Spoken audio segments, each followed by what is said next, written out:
Estuvimos en Belgrano anoche, antes de ayer en Villa del Parque, en Villa Devoto, y anteriormente el miércoles estuvimos en Núñez, ahí está, habíamos arrancado en Núñez. Y la semana pasada había tenido la oportunidad de visitar y de estar en Salta, revisando un proyecto que hay para hacer algunos pozos de agua para unas comunidades vulnerables en aquel lugar. Y tenía cierta dificultad de señal, así que no había tenido la oportunidad, según tengo entendido, en nuestra iglesia de aquí se acostumbra a enviar un video de invitación. Entonces me insistían, naturalmente, porque había tomado el compromiso de decir, voy a grabarle algún video de saludos. Hola, vengan a escucharme el sábado a la mañana. Más o menos eso tenía que decir. Y pido disculpas públicas de que no pude mandar ese video. Pero si lo hubiera mandado, capaz que venía menos gente, pastor, calculo yo. Así que hoy, Santi, estamos contentos con que se hayan acercado hasta aquí para poder compartir alguna reflexión bíblica en esta ocasión en particular.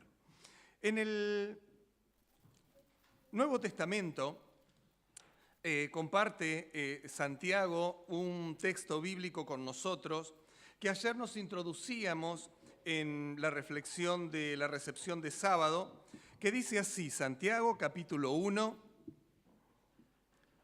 versículos, voy a leer del 19 en adelante, que dice, por esto, mis amados hermanos, todo hombre, y la recomendación es para todo, sea pronto para oír. Y la contraposición a ser pronto para oír, tristemente como si nos conociera, está inmediatamente después en el mismo texto. Y si usted es pronto para oír, ¿es tardo para qué? El que tenga la Biblia me dice ahí, pronto para oír, tardo para hablar. Pronto para oír. ¿Se ve que el hablar está en contraposición con el oír o no? ¿No han dialogado con personas que usted le tiene que decir, bueno, pero ahora esperá qué, si está ahí parado? No, esperá de hablar, que yo voy a hablar. Eso quiere decir que usted le está pidiendo que ¿qué haga el otro? Que escuche. ¿Cómo estamos con las comunicaciones interpersonales en este sentido? Interesante también en cómo nos relacionamos con el Señor en este contexto. Si queremos oír su voz, ¿qué tenemos que hacer? Según el texto bíblico dice que si queremos oír, si queremos escuchar, ¿qué tenemos que dejar de hacer? Dejar de hablar. ¿Usted en oración cómo se refiere al Señor? ¿Hablando o no? Hablando. Y hay algunas personas que me dicen, estuve hablando con Dios y en realidad el único que habló fue el que elevó la oración, pero no se detuvo tal vez a escuchar el mensaje que el Señor tenía para sí. ¿De qué manera se comunica el Señor con nosotros? Dos tipos de revelaciones, según estudiamos en escuela sabática alguna vez, la especial y la natural. El Señor se refiere a nosotros a través de su palabra y se refiere a nosotros a través de la naturaleza. Son las dos formas más habituales. Dentro de la naturaleza uno puede ver un gran paisaje o puede recibir también un mensaje de alguna criatura suya. Puede ser que alguna persona con buen tino se acerque a hablar y sin que yo ni tal vez esa persona lo sepa, está trayendo un mensaje de Dios, está trayendo un mensaje del cielo, está trayendo la respuesta a una oración, está trayendo una confirmación en la dirección en la que yo debiera conducirme o seguir. Todo va a depender de qué tan inmerso esté yo en esa dinámica de comunicación, en ese espacio en el cual yo me pongo a escuchar lo que se me quiere decir. Algunos ponen especial atención porque pueden tener dificultad para oír. Tengo un amigo que usa audífono y que rápidamente, cuando usted va a decirle algo, trata de sintonizar. Usted ve que no es que se está rascando la oreja. Él le sube el volumen o le baja el volumen de acá para poder escucharlo. Y ya es un gesto que le conocemos de lejos nomás, ¿no? Y a propósito, con mis compañeros le hablamos así. Y parece que se rasca y le movemos los labios y parece que no... y ya sabe que lo estamos jorobando, ¿no? Con eso. La dinámica de comunicación que presenta aquí el texto bíblico nos lleva a una reflexión muy clara. Todo hombre debiera estar dispuesto a escuchar. Y por lo tanto, si quiere estar dispuesto a escuchar, debiera dejar de hablar. Si seguimos leyendo todavía más, el versículo 19 termina diciendo que tiene que ser tardo para hablar para poder oír y tardo ¿en qué? ¿Pero qué tiene que ver el enojo en la comunicación? ¿Qué viene a hacer acá? Es un componente maravilloso en el cual no me voy a meter porque voy para otro lado. ¿Qué dice el versículo 20? Dice claramente, porque la ira del hombre no obra la justicia de Dios, por lo cual desechando toda inmundicia y abundancia de malicia, recibid con mansedumbre la palabra implantada, la cual puede salvar vuestras almas. Pero sed, otra recomendación en el contexto de ser oidores, se nos dice que sed hacedores de la palabra y no tan solamente oidores engañándoos a vosotros mismos. Interesante.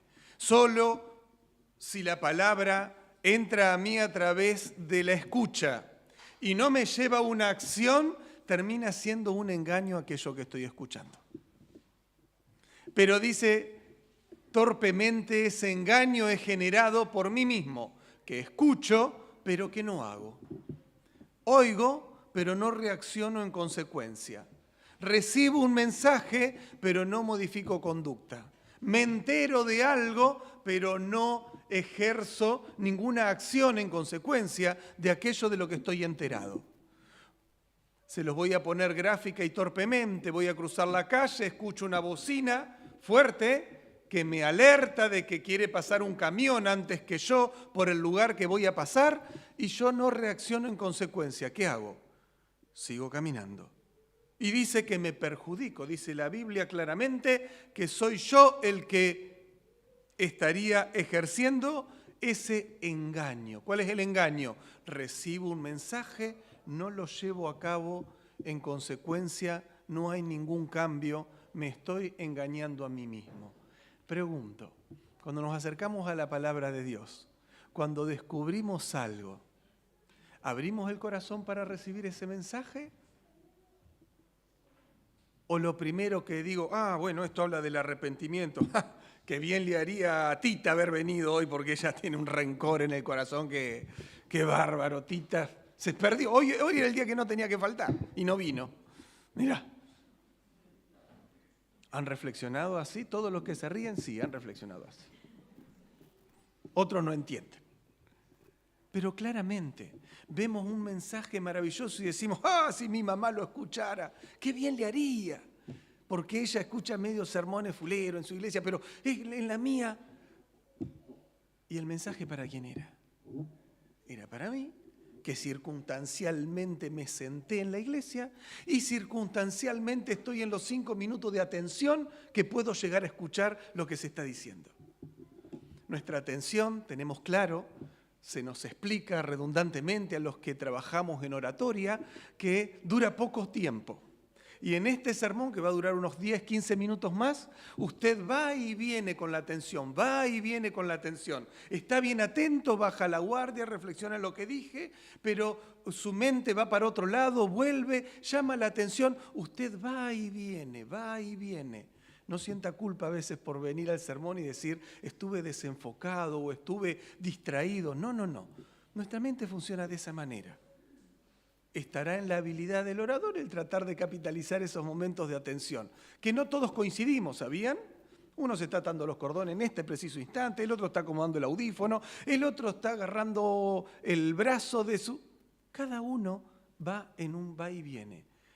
El texto bíblico de hoy nos enseña que sea el momento que hayas escuchado el mensaje, debieras actuar en consecuencia. Debieras tener una reflexión al respecto. Debieras hacer algo con aquello.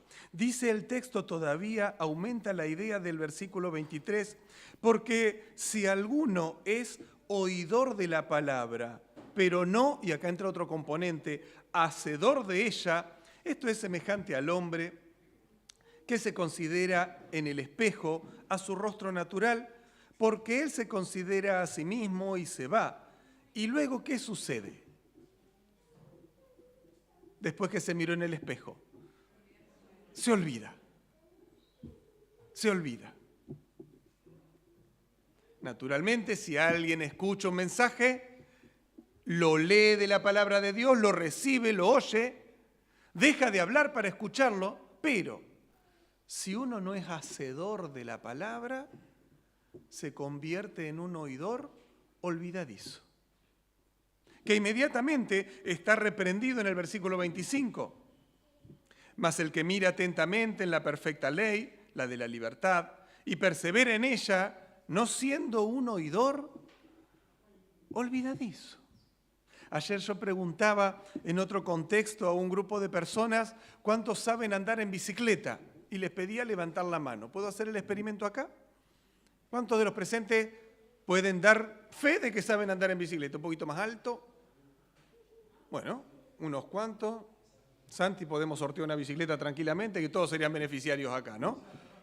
Bajen la mano, auspiciado por Adra, por supuesto, ¿cómo no? Bajen la mano. Pregunto, por favor, levanten la mano quienes tienen actualmente bicicleta. Son menos de la mitad de los que levantaron que sabían. Los que levantaron ahora último están fuera del sorteo, porque ya tienen.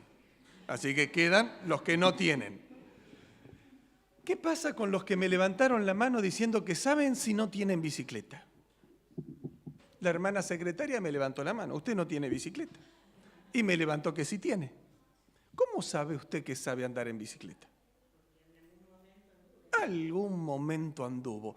¿Y saben por qué la levantó con tanta seguridad, si me permite usarla de ejemplo? Porque sabe que si le traemos una bicicleta acá, mal que mal en la bajada, va a dar los tropezones, pero va a salir andando. Va a salir andando. ¿Por qué? Porque una vez aprendió a andar en bicicleta. Le contaron la teoría primero, le dijeron primero subís la cola, la apoyás, después primero revolías la pata, después te sentás, después empezás a pedalear, tratás de hacer equilibrio y vas a salir andando. ¿Cómo puso en práctica esto? Subiéndose a una bici y andando. El texto bíblico claramente representa esto.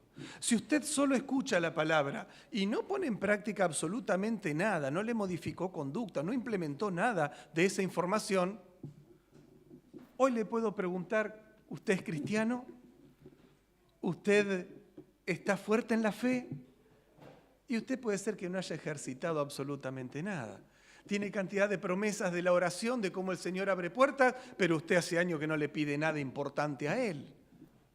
Usted puede tener testimonio de que la palabra dice, yo estaré con vosotros hasta el fin del mundo, y nosotros estamos esperando el fin del mundo para tener compañía, porque ahora no. El texto bíblico es claro y tiene un doble juego. El decirnos que si usted escuchó un mensaje, el cual hasta lo movió a decisión de entrega para el Señor, pero no ejercitó nunca más esta puesta en acción, usted se va a convertir en un oidor olvidadizo. Y no habla de que usted se olvide el significado de la profecía de Daniel cuando en el capítulo 12, versículo 11, no está hablando de eso. Está hablando de su experiencia personal, de que si usted no pone en práctica aquello de andar en bicicleta, se va a ir olvidando de alguna manera, se va a ir distanciando de esa cercanía. El pastor Iván Samoslú tenía un ejemplo que lo ponía siempre en palabras y él decía, aquel matrimonio que cuando llegaban a la terapia, después de 35 años de matrimonio, la esposa le reclamaba al esposo que no le decía que lo amaba, no le manifestaba su cariño. Y él respondía que cuando habían tomado la decisión en el altar le había dicho que la amaba. Y que era un hombre de palabra y que bueno, que le alcance 30, 35 años ya para que tenga. Y a veces nosotros con el Señor hacemos prácticamente lo mismo. Le decimos, Señor, yo ya tomé la decisión del bautismo. ¿Te acordás que me entregué a ti? el 20 y pico de septiembre del año 82, por decir algo. La edad de mi esposa, miren ustedes cómo la escracho. Me acordé del año 82. ¿Cuántos de nosotros estamos en esta frecuencia? Ahora, voy a finalizar con una ilustración para poder hablar de que el versículo 25 dice ser hacedores de la palabra para no ser un oidor olvidadizo, sino hacedor de la obra. Este será bienaventurado, dice, en lo que hace. Hay un ejemplo bíblico que se encuentra en Mateo, el capítulo 14, donde el Señor, reuniendo a sus discípulos, dice el versículo 12 del capítulo 14 de Mateo, llegaron sus discípulos, versículo 13, oyéndolo Jesús, se apartó de allí en una barca a un lugar desierto y apartado, y cuando la gente lo oyó, también le siguió de pie desde las ciudades. Y saliendo Jesús, vio una gran multitud. Y dice el texto bíblico en el versículo 14 que el Señor tuvo compasión de ellos y sanó a los que de ellos estaban enfermos. Cuando anochecía, se acercaron a él sus discípulos con un problema. ¿Cuál es el problema que le plantearon según este texto bíblico?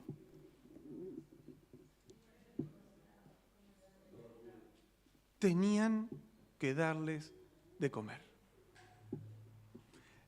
Yo lo veo como algo casi armado, pero no estaba tan armado. Yo creo que nuestro Señor Jesús iba formando a sus discípulos en el devenir de lo natural que iba pasando y en esa dinámica iba encontrando razones como para dar una enseñanza. Cuando anochecía, es muy importante este detalle, por eso siempre digo es importante poder leerlo de la Biblia, para poder marcarlo, para poder tenerlo. Se acercaron a él sus discípulos. Es importante porque después vamos a hacer un contraste de que no se acercaron más sus discípulos, pero acá sí se acercaron sus discípulos. Le dijeron, Señor, maravilloso este liderazgo que ya tenía armado, ¿no? El Señor y sus discípulos, los discípulos haciéndole un planteo de solución y que el problema era real. El lugar es desierto, la hora ya está pasada. Despide a la multitud para que vayan por las aldeas y compren de comer. La solución.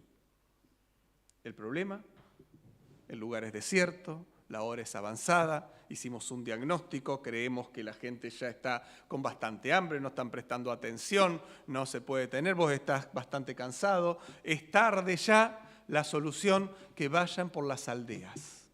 El Señor, ejerciendo su potestad de rabí, de maestro, les dice, versículo 16, no tienen necesidad de irse, dadle vosotros de comer. Este texto lo solemos usar bastante cuando nos nombran en Dorcas o en Asa o en Nofasa. ¿Quién tiene esa responsabilidad en esta iglesia? ¿O nos la repartimos entre todos los que podemos? Pobre Diego, me lo escrachan a Diego. Cada uno, estoy diciendo, digo, que cada uno agarra y recoge esto diciendo, nosotros tenemos una responsabilidad con aquellos que por allí tienen hambre y el Señor dijo claramente, dadle vosotros de comer. Si bien no está traída de los pelos esa reflexión porque es textual, en otro contexto está dado el que se refiere a los discípulos, el decir, ustedes han oído la palabra, ustedes son oidores de ella, saben que el hambre es un flagelo, saben que la pobreza es habitual en nuestro entorno, no hay un régimen social de asistencia al cual puedan asistir todas estas personas, no hay ni siquiera un sistema de salud a tal punto que la superstición cunde por todos lados y esta multitud que buscaba a Jesús, buscaba a cualquiera que lo pueda sanar. A cualquiera que le pueda aliviar el dolor, cualquiera. Podía buscar al gauchito Gil esta semana, podría buscar a la Virgen de Satanudos la próxima, una peregrinación a Luján o Jesús. Lo que sea les venía bien. ¿Por qué? Porque iba a aliviar. Esta multitud se acercaba y notaba que estaba frente a algo distinto. La forma que Jesús se dirigía, la forma que Jesús restauraba. Sin embargo, los que estudiamos la teología, los que recorremos el texto bíblico, sabemos que era todo esto un entrenamiento intensivo de 3 años que Jesús estaba teniendo ¿para quiénes? Para los discípulos. Para los discípulos. Él estaba formando una iglesia. Estaba cimentando las bases en los temperamentos y caracteres precarios naturalmente, como el suyo como el mío, pero el Señor con una expectativa bárbara. Cuando vio esta circunstancia dijo, esta es la mía. Acá voy a poner a profundidad un voto de confianza en mi grupo de estudio que no lo van a olvidar jamás. ¿Y qué hizo el Señor? ¿Conocen la historia? Yo porque la conozco, pero en beneficio de alguna persona que hoy por primera vez venga a la iglesia o no tenga Biblia, voy a leer el relato que se titula La alimentación de los 5.000. Así se titula. Y dice allí que le dijo a sus discípulos, denle vosotros de comer. Claramente, el versículo 17, ellos respondieron, ¿de qué manera? Nosotros no estamos en condiciones de cumplir esa orden. Dice, no tenemos aquí más que ¿qué? 5 panes y 2 peces. Es lo único que nos queda. Era poca cosa. Y claramente lo expresan así, para la gran multitud. Los que conocemos el final de la historia, leímos que había 5.000 varones. Y los niños no eran contados porque se movían mucho y las mujeres no eran tomadas en cuenta en aquella época para la contabilización de la cantidad de personas que había. Hoy si llegamos a hacer eso, quedamos 3 varones acá en la iglesia, ¿no? Así que vamos a contar a las mujeres y ponerlas en valor claramente. Ellos dijeron, no tenemos aquí sino poca cosa. Entonces el Señor, sin mediar ningún sermón, sin mediar ninguna lección, sin advertirlos de decirle, miren el milagro que me mando, en 3, 2, 1, le dice, traedlos acá. Traen los panes y los peces. Los discípulos especulaban, decían, vamos seguramente a comer nosotros, a apurarnos acá, a sortear a ver a quién le toca. Algo se le va a ocurrir al Señor. Entonces mandó la gente que se postrase en la hierba. Esto es importante, este detalle es importantísimo a los efectos de la reflexión de hoy. Mandó a la gente que se postrase en la tierra, tomó los 5 panes y los 2 peces, dice que los levantó los ojos al cielo, bendijo esos panes y esos peces y comenzó a partirlos y a dar los panes a los discípulos. Y los discípulos comenzaron a darlos a la multitud. En este texto se aclara y se comprende que el milagro era ¿para quiénes? Solo para los discípulos. La multitud sació su hambre. El de la primera fila se enteró de que había pocos y ahora había muchos. Algo había pasado. Pero en 5.000 o 10.000 personas amontonadas sentadas, el que estaba a una cuadra, ¿se enteró de dónde venía el pan y los peces? Los recibió con el hambre que tenía. Y el que estaba más atrás y más atrás, los discípulos no daban abasto, llevando esas canastas y diciendo, esto es de un milagro, esto es de un milagro, no lo hice yo, no lo traje, esto es de un milagro. No iba a tener efecto ese mensaje. El mensaje cobra la totalidad del efecto cuando dice, comieron todos, se saciaron, dice el versículo 20, recogieron lo que sobró de los pedazos. ¿Cuánto sobró? ¿Cuántos discípulos había? 12. 12 discípulos, 12 cestas llenas, en un semicírculo, adelante del Señor. Cuando hacía un ratito antes había solo 5 panes y unos pocos peces. ¿Para quién era la lección? Emocionante. El hambre, queridos amigos, era un flagelo en esa época.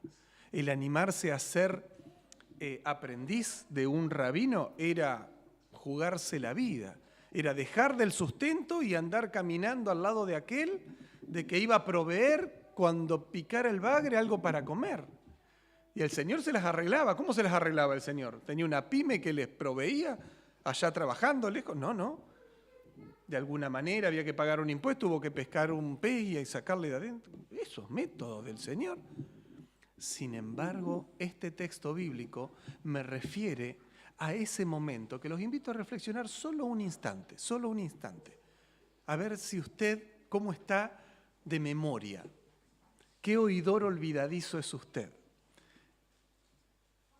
Pensamiento rápido, necesito que tengan la claridad ahora para ir a buscar en su memoria un milagro que el Señor haya hecho en su vida. Casi el mejor. 1, 2, 3. ¿Ya lo tiene? ¿Seguro? ¿Ya lo encontró? ¿Y no compitió con ningún milagro 2? Ese es el 1. El 1 lo registra. ¿Y el 2 está muy lejos? De poderoso, de potente. ¿No le costó elegir entre el 1 y el 2? El 1 es el 1. El 2. Y ahora voy a ir al 3. Tenemos algún recorrido cristiano. ¿Tienen un milagro 3 en su lista de top 3? ¿Sí? ¿Y cómo se siente ahora si yo a usted le reprocho, qué pasó que lo puso en el 3 a ese? ¿El Señor se manifestó o no? Sí, se manifestó, pero en el 1 usted tiene que ver, después le cuento. Está bien. Tengo el 1, tengo el 2, tengo el 3. El 3 está medio relegado en relación al 1. Pero acá claramente, para los discípulos no había forma. Ustedes piensan que se podían olvidar rápidamente los discípulos de esto. Ustedes piensan que para los discípulos esto era un escuchar y olvidarse y seguir. Claro que no. Les marcó la vida. El rodear con las canastas al Señor llenas era alguna reflexión como decir, no vamos a tener hambre ¿cuándo? Jamás. Mientras el Señor quiera y ande con... Jamás. Sin embargo, voy a finalizar con el siguiente texto. Miren ustedes mi Biblia. Acabo de leer el texto que aparece acá. 14 y leímos por ahí por el versículo 19, 17, aquí. Esto es lo que acabamos de leer. Ahora voy a leer, si bien no está en un orden cronológico naturalmente, pero solo voy a leer el texto que está aquí. ¿Me siguen? Aquí hay un texto. Solo voy a leer ese relato, que se titula... ¿Cómo se titula? Capítulo 15, versículo 22. ¿Tienen Biblia? No, muy poco tienen Biblia. Todos equivocados. ¿Qué dice acá en el versículo 22? Versículo 22 empieza un relato que habla acerca de la alimentación de los... Voy a leer capítulo 15, versículo 32. No dije 22, 32. Están todos equivocados. Era el 30. El 32. Yo estoy bien seguro que es el 32. ¿Qué habla el 32? 4.000. Muy bien. A ver, no caigamos en la trampa de lo siguiente. Ustedes saben que los diferentes discípulos, a través de los evangelios, replican el mismo hecho. ¿Me siguen? O sea, en algún caso uno habla del relato del milagro de la mano seca, cómo el Señor lo sanó, y otro discípulo habla acerca de ese milagro, tal vez desde otro punto de vista. Acá no está pasando eso. Acá hubo una alimentación de los 5.000, donde los discípulos vieron el problema y buscaron al Señor, y fíjense qué pedagógico que estuvo el Señor allí. ¿Qué dice el versículo 32? ¿Qué pasó? Entonces Jesús llamó a sus discípulos y les dijo... Hay un contraste, si me permite, mi amiga, que le interrumpa. Porque en el episodio anterior, ¿quiénes habían ido a Jesús? Los discípulos. Sin embargo, acá, el maestro es el que dice, vamos a poner en práctica qué tan fresco tenemos en Milagro 1, 2 o 3, a ver cuál era. ¿Y qué pasó? el Señor llamó a los discípulos y les dijo, queridos hermanos, el Señor usó las mismas palabras. A ver si los discípulos se acordaban o eran medios olvidadizos. O usted está medio olvidadizo y el milagro número 3 le costó encontrarlo tanto. Voy a leer porque dice, Jesús llamando a sus discípulos dijo, tengo compasión de la gente, mismas palabras que anterior, que yo les insistía que eran importantes, porque ya hace 3 días que están conmigo y no tienen que comer. Y enviarlos en ayunas no quiero, no sea que se desmayen en el camino. La expresión del original bíblico pone esto en un tono burlón y el escriba puso lo que se le ocurrió y era, no vaya a ser cosa que se desmayen en el camino. El Señor ironizando acerca de la condición de hambre de estas personas que no se iban a desmayar en el camino. Sale en el diario al otro día 3.000 desmayados. No pasa eso. La gente cuando tiene hambre se aparta, busca, resuelve, se provee. El Señor les dice a ellos. Y maravilloso hubiera sido leer en el versículo 33 que los discípulos dijeran, acá se viene el flor de milagro. Si antes fue panes y peces, ¿qué podría ser ahora? Lo que sea, una amiguita del bolsillo del saco de esto y comer. Sin embargo, ¿qué dice el texto bíblico? Entonces los discípulos le dijeron, ¿de dónde tenemos nosotros tantos panes en el desierto para saciar una multitud tan grande? Si hay algún docente frustrado, este era el momento para Jesús, ¿no? Mi maestra de 6º grado quería que yo supiera las tablas, porque ya estaba en 6º grado, me acuerdo como si fuera hoy. Porque las tablas se aprendían ¿en qué grado? 4º, dice mi amiga. 3º, hoy en la modernidad, en mi época se aprendía. Y en 6º grado, la maestra era amiga de mi mamá y me quería dar una mano. Y cuando tomaba examen público decía, bueno, a ver, Panés y Pase, vamos a ir diciendo todos algunas tablas. Unos van a decir del 1 al 5 y los otros van a decir del 6 al 10. Y a mí ella me daba para decir la tabla del 2 hasta el 5. ¿Me quería dar una mano o no? Y yo estaba parado en el frente, humillado, decía, esta mujer me quiere destruir adelante de mis amigos, y me iba frustrado. ¿Quién quedaba más frustrado de esa manito que me quería dar? La maestra no sabía dónde meterse. Decía, ¿qué hago con este? Grandote, jugador de pelota y todo, y no, iba 6º grado. Ya tendría que aprenderlo, le decía cuando tomaba mate la maestra con mi mamá. Y bueno, él es medio bruto, no sabemos. Y ahí íbamos. Pero la seño me quería ayudar. Acá Jesús queriéndolo ayudar, prácticamente dice, no entendieron. ¿Qué dice? Que no saben, como que no tienen panes ni peces. Entonces el Señor les da la chance siguiente, antes de reprocharlo, de retarlo, de decirle, oiga, o algo de eso, ¿qué les dice? Versículo 34.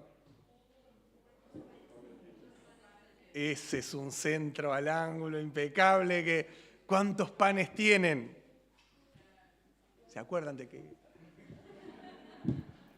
Ellos mirando al piso, ¿qué les dice? No. Noten la expresión. 7 y qué. Y ni los contaron a los peces. Y unos pocos, creo que son 78, no alcanzan. Unos pocos peces. Creo que son 150 peces que tenemos. No alcanzan. No, creo que tenemos 1.000 peces. ¿Para 4.000 alcanzan? 1.000 mojarritas para 4.000 personas. No alcanzan. Una anchoa para cada uno. No alcanza. ¿Entienden cuál era el problema que el Señor enfrentaba? No voy a decir que es el mismo que enfrenta con nosotros hoy. No vamos a decir porque pasó mucho tiempo. No es el mismo problema. Pero a veces yo me veo medio angustiado porque me viene 150.000 de luz. Vence en la época del mes donde yo ya me gasté toda la plata y me quedan 80 y voy a tener que salir a ver si completo eso. Y por ahí me van a ver medio consternado en esos días. Y mi mente no va rápidamente al milagro en el cual la medicación que todo el mundo decía no va a funcionar, funcionó. Y acá me tiene, vivito y coleando con salud. Sin embargo, me embarga la angustia por 40.000 pesos que me faltan. Esta, voy a decir, incongruencia es con la que lidiamos por nuestra propia naturaleza. El Señor, sabiendo de esto, la pone de relieve en un contraste maravilloso. Permítanme el permiso homilético de decir, primero pasó lo de los 5.000 y luego lo de los 4.000. Y cuando hablaron de los 4.000, no se podían acordar que hacía poco el Señor los había salvado de tal manera. ¿Algún ejemplo bíblico más? Miles. El Señor liberando al pueblo de Israel y al rato diciendo, ¿cómo no nos morimos en Egipto? ¿Qué hacemos acá? El Señor abriéndole el mar rojo y después quejándose, mira el frío que hace acá en el desierto. El Señor dándole maná y después, bueno, un poco de carne vendría bien. ¿Es la historia de nuestra vida o no, queridos amigos? Bueno, la de ustedes. Yo estoy creciendo. Cada uno de nosotros debiera ser oidor y hacedor de la palabra para no caer en estas cuestiones. Si toda la mañana cada uno, cuando agradecía por la comida, estos discípulos, podría haber relacionado con aquel milagro maravilloso, contactado, y no hacer el papelón de la tabla el papelón acá de olvidarse de que el Señor era el que le proveía. Dice claramente el versículo 35, maravillosa la misericordia del Señor. No se frustra, no se va frustrado, sino que se queda ahí e insiste. Mandó a la multitud que ¿qué tenía que hacer? Igual que la otra vez. A ver si aprenden, a ver si se acuerdan, a ver si relacionan todos. Bueno, empezaron los discípulos diciendo, no sé qué va a hacer el Señor, pero siéntense en la hierba. ¿Cómo no sé qué va a hacer? Si la otra vez hizo, no sé qué se le va a ocurrir. No, sí, sabían lo que se le iba a ocurrir. Sin embargo, el Señor tratando de enseñar exactamente lo mismo. Y tomando los 7 panes y los peces, y ahí estaban los discípulos con un ojo abierto, otro cerrado en la oración, para ver qué iba a pasar. Insospechado relacionar de la otra vez. Pero dio gracias, los partió, los dio a los discípulos y los discípulos a la multitud. Acá, entonces, los discípulos otra vez, ¿qué hicieron? Pusieron el cuerpo, agarraron la canasta, espontánea la canasta, fueron a servirse y le servían a la gente. ¿Ahí se acordaron o no se acordaron? Y ahí sí, hacía poco habían hecho lo mismo, ¿o no? ¿Cuántos de los que están presentes aquí son mozos?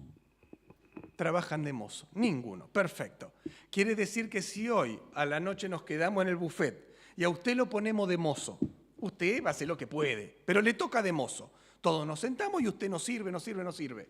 La próxima vez, y usted termina frustrado diciendo, ni propina me dieron, nunca más me agarran de mozo.